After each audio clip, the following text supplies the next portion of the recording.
Ito yung comparison ng stock. Ito naman yung repainted natin mga bossing. By the way, ito pala yung tsura ng decals mga bossing. Nagamit ko to ng mga ilang months kay Scarlett din at wala naman ako naging problema dito. Ano? Parang RGB siya oh.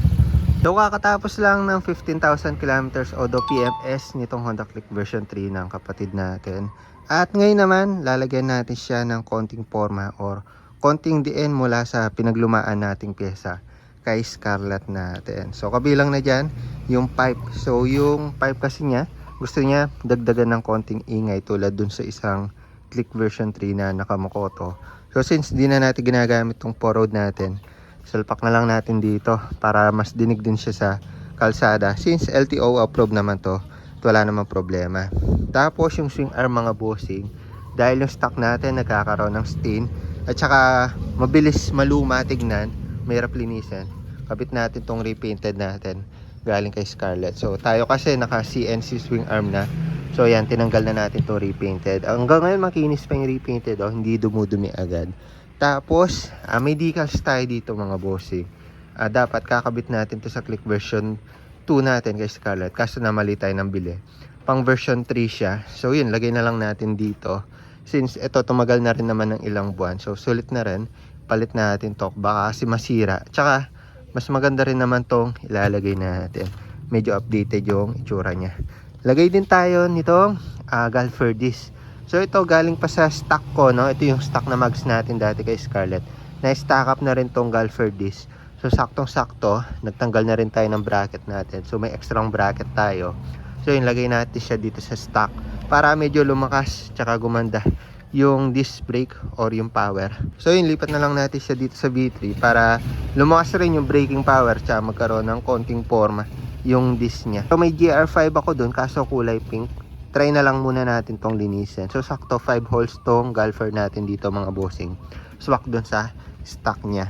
Tapos syempre ito, lalagay na tayo. Ito kailangan na talagang palitan yung handle grip nya kasi medyo dumudulas na to. Napansin ko nung huling tinest drive natin siya. Madulas na siya kapag luma itong stock natin. So ito budget meal lang mga boss, hindi na tayo naka-order online. Pero all goods na para magkaroon ng kapit itong handle grip nya. So yun, samahan niyo ako, palitan natin yung mga pyesa nitong Honda Click version 3.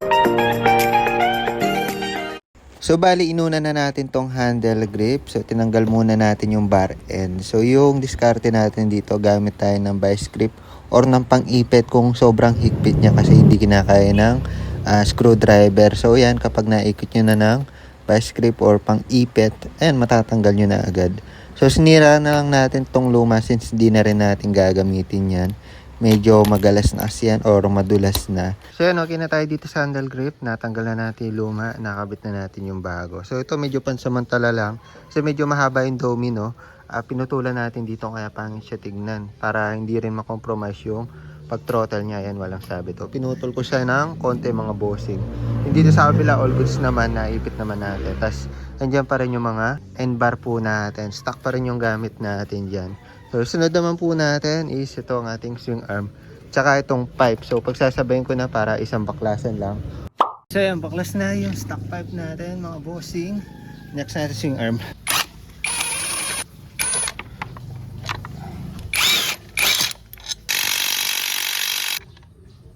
So yun, nalinis ko na yung ating mga drum brake system dito, yung brake shoe po natin. Paglalagay ng gulong, ganun pa rin mga bossing. Ayan, pasok lang natin. Nakaluwag pa rin yung adjusting nut. Tapos ito, kusa na siyang papasok dyan kasi nakaluwag pa naman itong OEM tire hugger natin. So sok na sok siya dyan, hindi kayo mahirapan. So next step, lagay na natin yung bagong swing arm. Ito yung comparison ng stock. Ito naman yung repainted natin mga bossing. Hindi siya bago, repainted. So galing kay Scarlett to. Ito kasi sa stock mga bossing, kung hindi nyo i-repaint, laging dudumi yan ng ganito kahit anong gawin nyo. Dati naglinis na ako ng ganito. Bumalik naman sa pagkaputi pero ilang araw lang, umulan lang, dudumi agad. Ito ilang beses nang na-stock up na to ng ilang buwan kasi natanggal. Pero hanggang ngayon malinis pa rin. So hindi masyadong maintaining kapag repainted. So may mga kinuha lang ko parts galing dun sa luma natin kasi ito tinanggal ko nung may nilagay ako dun sa CNC swing arm natin. may kinuha tayo sa stock. So ito yung mga yun mga bossing. So kinuha ko lang din ulit dito sa luma. Ayan. Kinuha ko lang ulit para ayan, lahat ng goma natin maibalik. Ito kasi yung mga to, nilagay ko dun sa CNC swing arm natin kasi kailangan lagyan ng dash seal na ganito. Wala kasing kasama yung CNC swing arm. So yun, pasok ko lang siya. Tapos balik natin sa motor. Ayan, kung makikita nyo, di ba? Kintab. Kahit anong ulan, hindi siya agad dudumi kasi madulas na, repainted. Ayan, nagkaroon lang ng konting gasgas pero kintab pa niyan mga bushing. Siyempre itong bushing, balik natin. Ganyan yung posisyon yan. And ganyan yung posisyon yan. Okay, magkakamali. Ayan, di ba? Kintab. So balik ko lang yung mga tornilyo.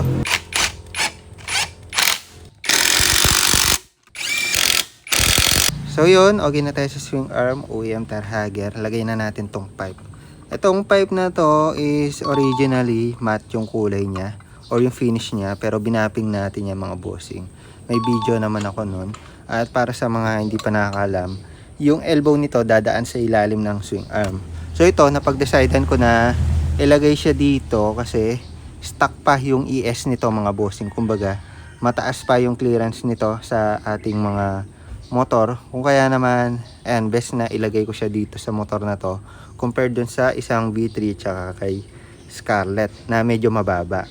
Ito pwede naman siya para elbow, pero since ito lang yung meron tayo na elbow sa kanya, yun na lang ilalagay natin at expect natin na hindi naman siya masyadong sa sides hams kasi medyo mataas naman yung clearance nito.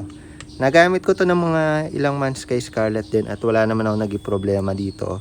Hindi ko pa siya napapare-fiber kasi medyo bago-bago pa lang mga bossing tsaka napakaganda ng performance nito. May review ako nito kung gusto mo mapanood.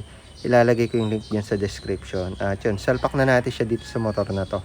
So yung bolts pala mga bossing, maggagawa muna tayo ng paraan kasi yung bolts ko para talaga dito sa Poro, nilagay ko dun sa Mokoto which is yung parang swing arm na maliit.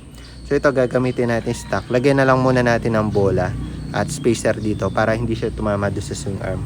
So all goods naman yung ganitong setup, basta hindi lang masyadong magalaw itong bolts natin. So ayan, may spacer naman, so papasok pa rin naman itong ating mga thread dun sa loob. Pansamantagal lang naman yan mga bossing. At yun, nasayangan din kasi ako sa Apo Road natin, hindi nagagamit.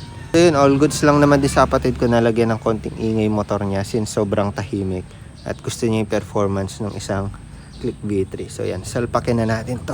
By the way, kumpleto pa rin naman yung parts nito mga bossing, no? Ilalagay lang natin yung exhaust gasket. Yung stock galing to sa stock, nahulog lang kanina. Lalagay natin dito. Medyo masikip siya ng konti. And luluwagan na lang natin ng konti ito. So yun lang naman yung issue ko dito. Pinukpok ko lang siya ng slide, pumasok naman. Buti naman pumasok. Ayan na, para walang singaw mga bossing. So yun, salpake ulit. So yun mga bossing, nailagay na natin yung 4-road. Kung makikita nyo naman, napakaganda, napakakinang. Hanggang ngayon, all goods pa rin, parang bago pa rin, no? So sa elbow niya, hindi naman siya tumama dito sa radiator cover. Tapos, ayun, ilalim siya ng ES natin. So wala namang magiging problema dyan, except sa mga hams kung sasayad. Pero since hindi naman naka-flash yung ES nito, malayo pa naman yung clearance niyan mga bossing. Hindi pa naman yan naka-lowered sa harap tsaka dito sa likod. So yun pa lang yung mga nagawa natin at sa mga susunod na araw na natin ikakabit itong galper disc tsaka ito sticker. By the way, ito pala yung tsura ng decals mga bossing. Alam ko marami na sa inyo nakita ng ganitong design, pero yun, sunod na araw na lang. Yun, check ko lang, hindi pa tayo nagre-reset ng ECU pero check muna natin kung magkakaroon siya ng pugak. Tsaka na lang tayo magre-reset ng ECU. Sa spark plug nito mga bossing, kakalagay lang halos nung 13K odo, ngayon 15K odo. So expect natin maganda pa yan, hindi pa pangit yung sunog niyan. So dun din natin makikita kung okay yung sunog natin dito sa paggamit natin ng 4-road. Kumbaga parang bago lang din kasi spark plug since kakalagay lang natin. So malinis pa yun mga bossing kahit di na natin silipin. Start lang natin, idle muna natin ng mga ilang minuto para mabasa ng ECU or makapag-adjust yung buga ng hangin dito sa exhaust natin kasi bago na yung pipe natin. So unang palit pa lang ng pipe yan mga bossing.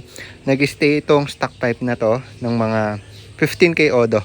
hanggang sa Odo na to. So, ngayon, pagkatas ng Odo na yan, ito na yung kukonsumo or gagamit ng exhaust ng engine niya mga bossing. So, yun, start lang natin. Unang start. Ayan, nag-idle pa siya ng mabilis.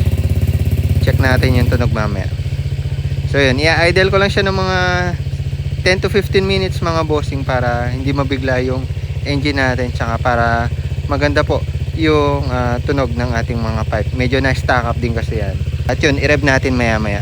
So yun, habang ina-idle natin mga bossing, naisip ko malalagay pa natin tong decal. So tanggalin ko na siya. Ito pala yung dating itsura ng decals. Kung trip nyo yung ganyan din yung kay Scarlett mga bossing. Lagay ko ng link sa description. All goods naman siya mga bossing. Maporma din siya lalo na sa puti at kagaya niyan. Pero yun, tanggalin na natin kasi ito medyo hologram yung dating so mas maganda siya dito. Ayan, tanggalin lang natin mga bossing. So ito yung may-ari ng Click version 3, yung kapatid natin mga bossing. Ayan, tinesting niya yung handle grip. Ayan, tsaka yung pipe. All goods lang yung tunog. O, diba? So ayan, na-rev na natin mga bossing. Pinapalitan ko ngayon yung decals niya, tinatanggal natin. So dati pa rin alcohol lang yung pandidikit natin. Ito yung bagong decals. So mas dinig na siya sa kalsada kapag naka-pipe. Kung may rinig nyo naman, all goods pa yung tunog niya mga bossing. Ayan o. Kung ano yung tunog niya nung tinanggal natin, ganun pa rin siya mga bossing. So hindi naman siya na stack up yung tunog. Kumbaga all goods pa rin yung 4-road natin. Ayan o. Na-stack lang talaga siya sa garahe. By the way, hindi pa tayo nagre-reset ng ECU niyan, pero wala pa rin problema mga bossing. Pero kung sakali mo magkahagok, doon na lang tayo mag-reset ng ECU. At saka hindi na natin ito paparamap mga bossing, kasi nasubukan din naman natin sa ibang motor, yung click battery ng tropa natin, tsaka yung pabta ko, walang remap. All goods naman yung performance. So, mga bossing, all goods na tayo, nakikabit na natin yung mga decals. Harap, medyo ginabin lang tayo, kaya ayan, sana kita pa rin. At umiilaw siya mga bossing kapag nasisinagan or natatapatan ng ilaw. Ayan, hologram yung datingan. Parang RGB siya. Ayan, pero kapag lang, parang puti lang siya. Ayan, depende na lang sa sikat ng araw. So yun yung kagandahan ng hologram. So yung luma natin, ayan, tinanggalan natin. Sa pipe natin mga bossing, ayan, ilang minuto na siya naka-idle. So far, wala naman tayo problema. So, balitaan ko kayo sa mga susunod na mga araw or upload natin kung kamusta yung fuel consumption. Also, yung kanyang spark plug. By the way, as of now, yung fuel consumption niya mga bossing, check natin dito natakpan na ng decals. Ayan, 41.7. Pero, nung mga ilang linggo, nakikita ko na sa nagpo-45 yan. So, ganun yung range niya mga bossing. Check natin kung magla-line of 3 siya gamit itong 4-road natin. Ayan, tagal kasi naka-idle kaya medyo bumaba ngayon. So yun, abangan nyo yung mga susunod na upgrades natin dito sa motor na to. Also yung mga PMS na gagawin po natin sa kanya. So sa susunod na po natin ilalagay itong Galfer disc mga bossing. So yun lang muna sa ngayon para sa video na ito. The more click, the more you know. Mga upgrades at mga pyesa para dito sa Honda Click version 3 na yung iba ay galing kay Scarlett, diba? All goods na. Bye bye.